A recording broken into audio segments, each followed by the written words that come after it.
जय श्री कृष्णा, राधे राधे। आप सभी का स्वागत है मेरे हेमा के व्रत कथा उपाय चैनल में। दर्शकों, आज की इस वीडियो में हम आपको मोक्षदा एकादशी की व्रत कथा सुनाने वाले हैं। चैनल को सब्सक्राइब करें, साइड में ऑल को प्रेस करें मेरी इसी तरह की उपाय और कथा की वीडियो प्राप्त करने के लिए।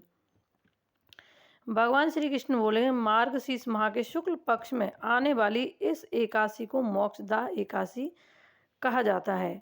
यह व्रत मोक्ष देने वाला तथा चिंता मणि के समान सब कामना पूर्ण करने वाला है, जिससे आप अपने पूर्वजों के दुखों को खत्म कर सकते हैं। इसका महत्व मैं तुमसे कहता हूँ, सो ध्यान पूर्वक सुने।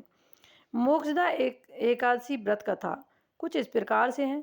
गोकुल नाम के नगर में बेखानास नामक राजा राज्य करता था। उसके राज्य के में चारों वेदों के ज्ञाता ब्राह्मण रहते थे। वह राजा अपनी प्रजा के पुत्रवत पालन करता था। एक बार रात्रि में राजा ने एक स्वप्न देखा, उसके पिता ने नरक में है।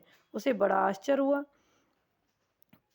प्रातः वह विधान यानी कि विद्वान ब्राह्मणों के पास गया और अपना स्वप्न सुनाया। कहा, मैंने अपने पिता को नरक में कष्ट उठाते हुए देखा है। उन्होंने मुझसे कहा है कि पुत्र, मैं नरक में पड़ा हूँ, यहाँ से तुम मुझे मुक्त करवाओ। जब से मैंने ये वचन सुने हैं तब से मुझे बहुत बेचैनी है। चिंता में बड़ी अशांति हो रही है। मुझे इस राजधन, पुत्र, स्त्री, हाथी, घोड़े आदि में कुछ भी सुख प्रतीत नहीं होता। क्या करूं मैं? राजा ने कहा, ब्राह्मण देवताओं, इस दुख के कारण मेरा सारा शरीर जल रहा है। अब आप कृपा करके कोई तप, दान, व्रत आदि ऐसा उपाय बताएं जिससे मेरे पिता को मुक्ति मिल जाए। उस पुत्र का जीवन व्यर्थ है जो अपने माता पिता का उद्धार न कर सके।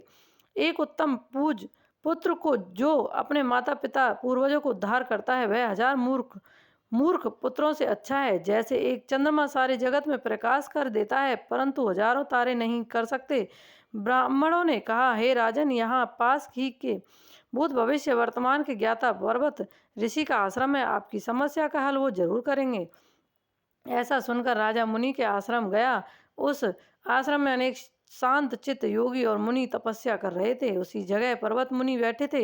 राजा ने मुनि को दंडवत प्रणाम किया। मुनि ने राजा से संगोपांग कुशल पूछी। सभी कुशल हैं? राजा ने कहा कि हाँ महाराज, आपकी कृपा से मेरे राज्य में सब कुशल हैं, लेकिन अकस्मात मेरे चित्त में अत्यंत अशांति होने लगी। ऐसा सुनकर पर्वत मुनि ने आंखें बंद की और भूत विचारने लगे। फिर बोले, हे राजन, मैंने योग बल से तुम्हारे पिता के कुकर्मों को जान लिया है। उन्होंने पूर्व जन्म में कामातुर होकर एक पत्नी को रति दी, किंतु सौत के कहने पर दूसरे पत्नी को ऋतुदान मांगने पर भी नहीं दिया।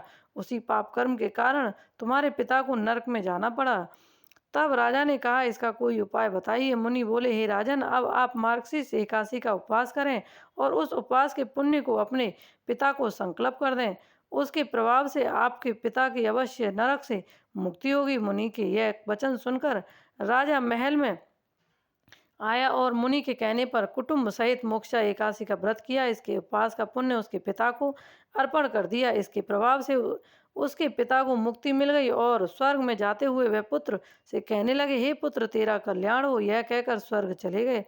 मार्गशीर्ष मास के शुक्ल पक्ष की मोक्षदा एकादशी का जो व्रत करते हैं उनके समस्त पाप नष्ट हो जाते हैं। इस व्रत से बढ़कर मोक्ष देने वाला और कोई भी व्रत नहीं है। इस दिन गीता जयंती मनाई जाती है, साथ ही धनुर्मास की एकादशी कहलाती है। अतः इस एकादशी का महत्व कई गुना बढ़ जाता है।